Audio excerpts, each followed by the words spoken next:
Située au nord de la Charente, entre Poitiers et Angoulême, sur l'axe de la Nationale 10 et de la ligne de train parallèle, Ruffec, c'est une petite ville de 3400 habitants. Une étude réalisée par UFC Que Choisir révèle que 17% de la population française se trouve à plus de 10 minutes à pied d'un transport en commun. Et en Charente, ce chiffre s'élève à pas loin de 39%. La question des mobilités apparaît donc à la fois comme un enjeu de service public pour des personnes âgées qui perdent en autonomie, mais aussi comme un enjeu d'attractivité pour des personnes plus jeunes qui grandissent sur le territoire ou qui souhaiteraient s'y installer. Aussi et surtout, le dérèglement climatique nous met dans l'urgence d'agir drastiquement à la diminution des émissions de gaz à effet de serre, alors que les transports représentent le premier poste d'émissions en France. Lors de son congrès en octobre 2024, la CGT du Ruffecquois a voté une feuille d'action en se mobilisant sur deux thématiques: la mobilité et la santé en milieu rural. Un premier débat autour de la mobilité était organisé au mois d'avril, centré autour des besoins des habitants et des habitantes. Aujourd'hui, la CGT vous propose donc un tour des mobilités durables et de leur potentiel à Ruffec.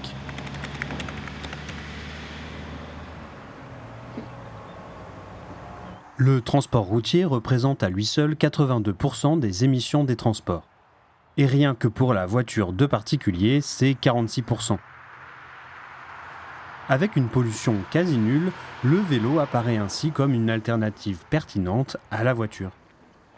La ville de Ruffec a ainsi créé une voie douce rue du docteur Ernest Pissard et rue de la Gare. Cette voie s'inscrit dans un projet plus large d'aménagement du centre-ville. Elle permettra des déplacements sécurisés pour les piétons et vélos, notamment entre la gare et le collège-lycée de Ruffec. Il reste cependant limité puisqu'une même voie est partagée entre les piétons et les cyclistes, ce qui peut amener à des conflits entre usagers. Faudrait-il aller plus loin et construire carrément une piste cyclable séparée de la chaussée et des piétons ? Pour ce projet d'aménagement, qui transforme aussi les rues et les aménagements urbains, le coût total est de 680 000 €, dont 27% proviennent de la commune et 47% de l'État. D'autres alternatives existent, comme le Rurabus, propre à la communauté de communes Val de Charente. Le service du Rurabus, c'est du transport rural sur la mobilité pour les gens qui n'ont pas de moyens justement de locomotion, parce que chez nous on n'a pas beaucoup de moyens de transport en commun. Et le but du Rurabus, c'est de proposer un peu les mêmes services qu'un taxi, mais sur du transport groupé, avec plusieurs personnes en même temps. Ce que je veux dire, c'est que nous on organise une tournée sur le mercredi après-midi, jeudi toute la journée et vendredi après-midi, avec plein de personnes. Des fois on est entre 10 et 15 personnes dans la moitié de la journée à transporter, et tout ça on va faire en sorte que ça soit très bien organisé pour pouvoir les emmener à leurs rendez-vous médicaux. Souvent c'est les choses les plus importantes, on privilégie les rendez-vous médicaux. Le Rurabus, ça permet de faire ses courses, d'être acheminé, d'être amené à la maison avec tous les packs de courses et de vivre mieux, quoi. Pour pas mal de gens, les jeunes qui n'ont pas de permis ou qui n'ont pas les moyens d'avoir une voiture, les anciens qui n'ont jamais conduit, comme moi, j'étais à Paris donc j'avais pas besoin de voiture, les métros étaient à 5 minutes et certaines personnes allaient au secours populaire chercher des pleins caddies de nourriture parce qu'ils n'ont pas les moyens de vivre autrement. Bien, ça doit nous coûter avec l'abonnement à peine 80 € par personne par an, donc les frais d'une voiture à côté, tu vois. Un service largement plébiscité puisque de nombreuses demandes sont même refusées. En 2015, il comptait 935 voyages réalisés pour atteindre les 4365 voyages en 2023 avec 122 usagers. Qu'est-ce que vous utilisez comme moyen de transport pour vous déplacer ? Ah, le Rurabus. Uniquement le Rurabus ? Oui, et puis jusqu'à maintenant j'allais chez mes enfants passer quelques jours, mais je ne veux plus y aller, je veux rester chez moi, dans ma maison, parce que j'ai peur de tomber, puis j'aime mieux que s'il m'arrive quelque chose, que ce soit chez moi, et j'ai mes habitudes. Vos déplacements, c'est quoi en gros ? Oh, Intermarché. Intermarché, les courses, les commissions ? Oh j'évite d'aller où je connais pas, faut pas tenter le diable. D'accord. J'ai peur. Et moi, c'est la peur. Comment dire, j'ai pas d'équilibre. Et il y a longtemps que j'ai commencé. Je marche, je parle. Ok. Vous prenez le Rurabus depuis combien de temps ? Oh, il y a longtemps. Donc, vous avez connu avant. Ah oui, avant Alain, avec Vous avez Alain. connu Alain. Ah oui, oh, il y aurait 7-8 ans, il n'y a peut-être pas 10 ans. Sa pérennité est cependant loin d'être assurée. Si la mise en œuvre du Rurabus est assurée par l'espace socioculturel de la Chrysalide, son financement est réparti entre différentes collectivités. Son budget de 65 000 € est financé à la fois par la région, la CAF, la communauté de communes Val-de-Charente et le département de la Charente. Depuis 2023, la région ne donne plus l'enveloppe nécessaire au fonctionnement du Rurabus, alors même qu'elle affichait une volonté claire de développer ce type de service. Le département est quant à lui dans une situation particulièrement critique et n'a pas réussi à voter de budget cette année. Il a récemment retiré son financement du Rurabus. On a fixé une limite de 2 fois par semaine pour chaque personne, justement pour permettre aux autres de pouvoir venir. Parce qu'avant le service était sur 5 jours semaine. Par la suite il est passé sur 3 jours, donc là actuellement il est sur 3 jours. Et c'est clair et net que le service il devrait être maintenu et développé encore plus, voire revenir comme il était avant qu'on passe sur le système de 3 jours. J'ai porté la pétition, j'ai vu personne. Oui, je crois qu'il y avait dans les 300 signatures, je pense. C'était assez conséquent. Elle était adressée à Bastier, puisque c'est lui le président de la CDC, mais pour le voir, c'est impossible. On est pessimiste, on dit ça va se capoter en septembre, on tiendra l'été à peine. Et si on est optimiste, on dit on continue comme ça, mais avec quel budget? C'est ça.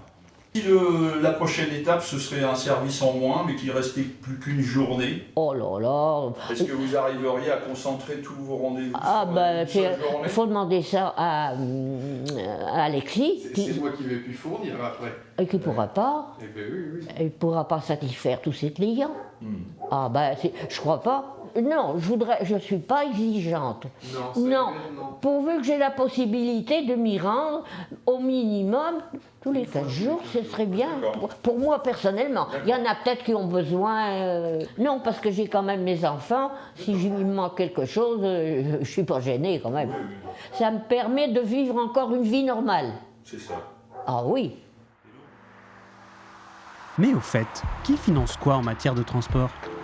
Prenons un peu de hauteur. D'abord, le réseau routier. Long d'environ 1 100 000 km, on retrouve en premier les routes communales qui représentent 700 000 km et sont à la charge des communes. Bon, impossible de savoir les dépenses totales pour la voirie des communes de moins de 3500 habitants puisqu'elles ne sont pas tenues de donner les détails. Elles représentent pourtant plus de 500 000 km de voirie. Pour le reste, c'est-à-dire les communes de plus de 3500 habitants, le total des dépenses s'élève à 13,3 milliards d'euros en 2023. Ensuite, ce sont donc les routes départementales à la charge des départements. Ça représente 380 000 km et en 2023, c'était un coût de 5,9 milliards d'euros. Puis on a 12 000 km de routes nationales non concédées, donc à la charge de l'État, qui dépensait en 2022 871 millions d'euros selon un rapport de la Cour des comptes.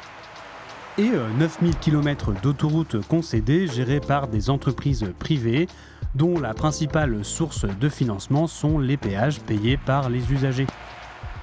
Pour le train, le réseau appartient à l'État pour la majeure partie et est entretenu et développé par SNCF Réseau, anciennement RFF, qui est une des 6 composantes principales de la SNCF.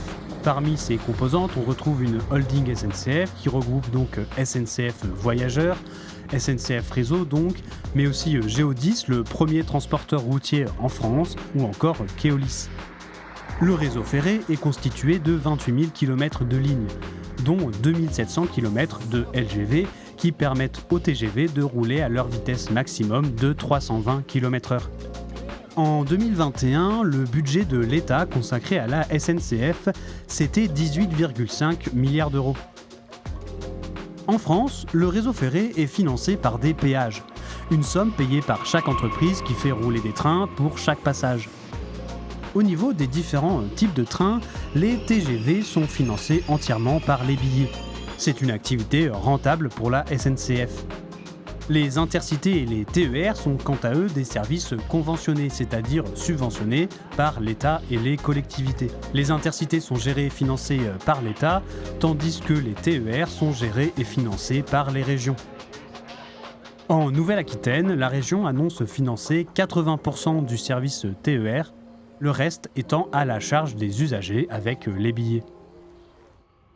Pour lutter contre la pollution, le train est particulièrement efficace, puisqu'il pollue entre 7 et 10 fois moins que la voiture et représente moins de 0,3% des émissions des transports, alors que plus de 10% des déplacements s'effectuent en train. Depuis 2019, en Nouvelle-Aquitaine, la fréquentation des trains a augmenté de 32%. À Ruffec, on se souvient encore des TGV qui s'arrêtaient reliant la petite ville à Paris.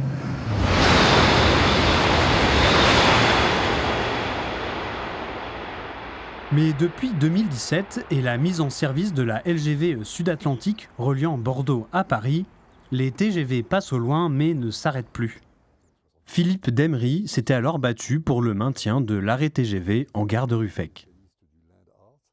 Quel souvenir vous avez de cette lutte qu'on avait menée à l'époque ? Alors, la première phase, j'ai d'excellents souvenirs, pour deux raisons. Un, c'était de rencontrer toute une diversité de personnes, aussi de réaliser que nous sommes plus près de Paris, en fait, puisque c'est quand même la partie qui nous intéresse le plus dans l'Alger plutôt que Bordeaux. En fait, ça, c'est vraiment Paris. Moi, mon enfance, c'était 4 heures de train pour Austerlitz. Et puis, arrivé où on est aujourd'hui, bon, certes, on n'a plus le TGV, mais on a quand même des trains avec les correspondances à Poitiers. Et quand le plus court, c'est 2h11. Avec un temps d'attente à Poitiers qui est idéal, qui est 13 minutes, qui est le plus court de tous les arrêts, et qui est, enfin, s'il y a quelque chose à changer ou à améliorer, c'est justement de réduire ce temps d'arrêt. Ce qui nous fait quand même un déplacement à Paris la veille d'une réunion ou d'une visite quelconque. Alors ça, c'est une bonne question, effectivement. Si on veut être à 9h à une réunion à Paris, il faut partir la veille, c'est vrai, aujourd'hui. Et si l'on retourne plus loin en arrière, on se rappelle de la ligne entre Ruffec et Roumazières, inaugurée en 1911, reliant ainsi la ville aux portes du Limousin avec la ligne Limoges-Angoulême. Elle n'existe plus depuis longtemps puisqu'elle est fermée en 1951. De cette petite ligne, il ne reste aujourd'hui plus grand-chose, à part des ouvrages d'art comme ce viaduc et quelques maisons de garde-barrière qu'un passionné a répertoriées sur un blog. Si le TER est largement plébiscité, il est pourtant menacé dans son fonctionnement par l'ouverture à la concurrence de la SNCF. Commencée dès le début des années 90, avec la séparation de la gestion du réseau et de la circulation des trains, l'ouverture à la concurrence du ferroviaire est censée permettre à de nouveaux acteurs d'entrer sur le marché et donc prétendument d'augmenter l'offre et de faire diminuer les prix. Elle a d'abord été appliquée au transport de marchandises, puis aux lignes de TGV, et ce processus arrive aujourd'hui au TER. Les régions ont ainsi la possibilité, voire même l'obligation, de soumettre à un appel d'offres des lots de lignes. Jusqu'à maintenant, le fonctionnement c'était le suivant. La région paye la SNCF pour mettre en place l'offre de transport qu'elle souhaite. Avec l'ouverture à la concurrence, les régions pourront soumettre un appel d'offres auquel pourront répondre des entreprises privées ou la SNCF elle-même. L'entreprise qui remportera l'appel d'offres sera alors payée par la région pour mettre en place l'offre de transport souhaitée.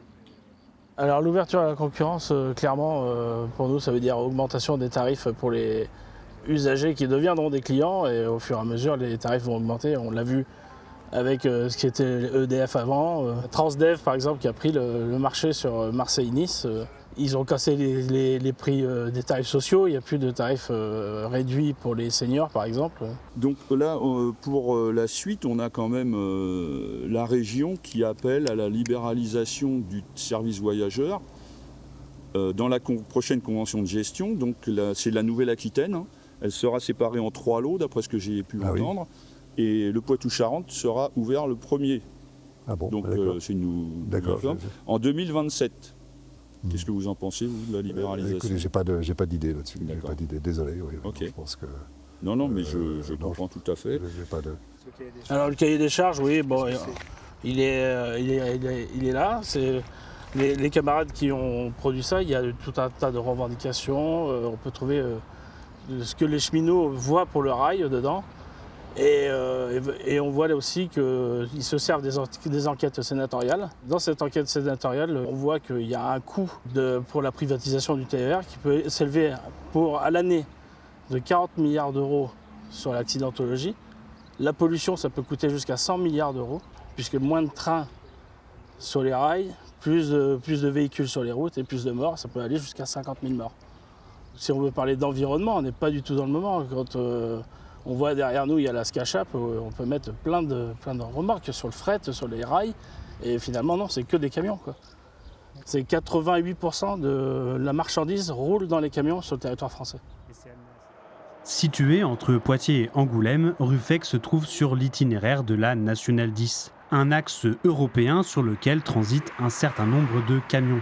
En 2020, au niveau de Ruffec, cet axe était emprunté par 21 141 véhicules par jour.